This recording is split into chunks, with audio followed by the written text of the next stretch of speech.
Jetzt haben wir Clara Fecke bei uns. Also Clara kommt tatsächlich gerade aus Tokio eingeflogen und das finde ich ziemlich cool. Das finde ich ziemlich cool.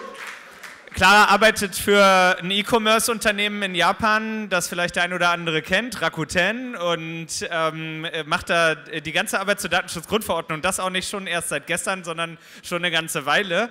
Und ich finde es einfach ein krasses Beispiel, auch als wir bei euch waren, zu sehen, wie weit eigentlich das mittlerweile ist. Nicht nur wie weit der Datenschutz ist, sondern vor allen Dingen, wie weitreichend der europäische Datenschutz weltweit ist, dass man im Grunde genommen zum Beispiel in Japan in den E-Commerce und IT-Internetunternehmen dort eigentlich sagt, GDPR, das ist für uns das, woran wir uns halten müssen, wenn es um Datenschutz geht. So habe ich das verstanden und deswegen finde ich es super cool, dass du uns das einfach kurz mal erklärst, damit man diesen Blick vielleicht auch aus Deutschland heraus mal so ein bisschen bekommt. Schön, dass du da bist. Dankeschön. Hi. Good evening, everyone. I'm sorry, I'm going to switch to English because I'm not so used to speaking German anymore. Thank you for the introduction. Today I would like to speak a little about the global effect of the General Data Protection Regulation. And I would like to start with a little story from my company that happened last week. So in our company, we have many screens, like these screens there, and we use it for employee information, like any kind of employee information. And recently, we've been hijacking that screens, and it's only displaying GDPR and privacy information, because we believe that we need to change the mindset of all our employees to fully understand this European privacy and GDPR. And then one of my colleagues put the information there, and put General Data Protection Regulation, but instead of general, he put global. So it displays Global Data Protection Regulation. And then, for a moment, I wanted to get very angry at that person, saying, like, you have one job, like, do it right. But then I thought about it, and so, like, actually, that is what it is. It is a Global Data Protection Regulation. So from now on, it's just going to be called like this in my company. I think one thing is to be in Brussels and to talk about this law and to say this is going to be a global standard.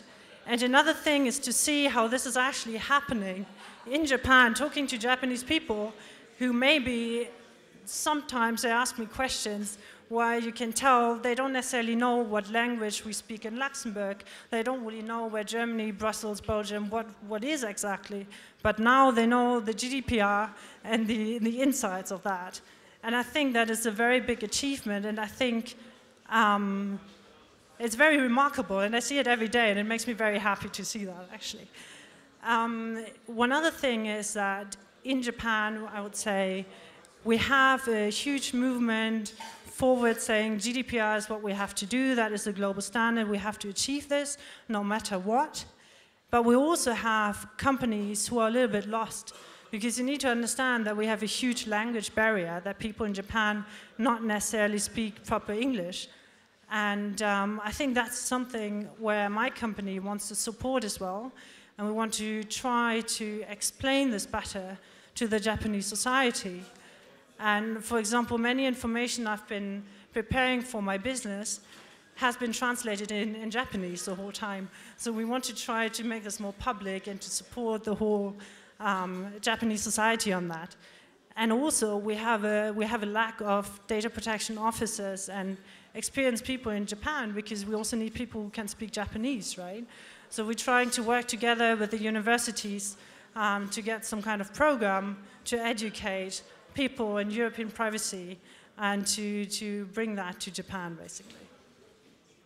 I think for me, sometimes it is a bit difficult to keep in mind that there's a different cultural background, that sometimes some concepts don't translate in the same way in Japan, and sometimes things just get lost in translation.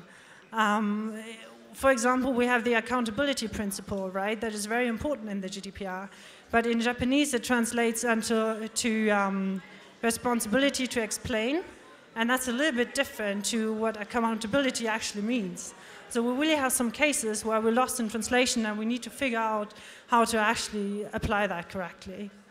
So I think that's one of our biggest challenges, but I think in general the movement, what I see every day is super impressive, and I didn't think that this could happen from a European law, and I'm very expressed every day that this actually did happen. And I'm sometimes wondering if the people at the time were really thinking that this is going to happen one day, that all around the world we're going to have this GDPR standard.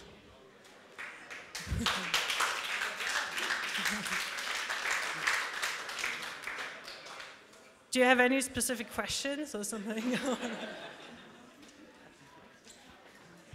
I think that global data protection regulation is the quote of the evening, so it's very great to hear that from you. I think that this is the moment where we need to get to allow celebrating the GDPR and relieving you, but maybe just one question regarding the approach, how you see the data protection impacting businesses across the globe. Is it really some kind of a competitive advantage for a company to be first in adopting this? Is that what your company tries to do? Yeah, I totally think so. I think it's a competitive advantage, and it's also something where we say we just want to have that because it's the right thing to do. And that's why we want to achieve that, and we want to, what I said also about like being a role model in Japan, like many Japanese companies look to Rakuten to see what is Rakuten doing for data protection. And I think that's where we need to show our approach and to be very clear about privacy matters and so on. Yeah. Good. Thank you for being here, Clara, and celebrating with us tonight.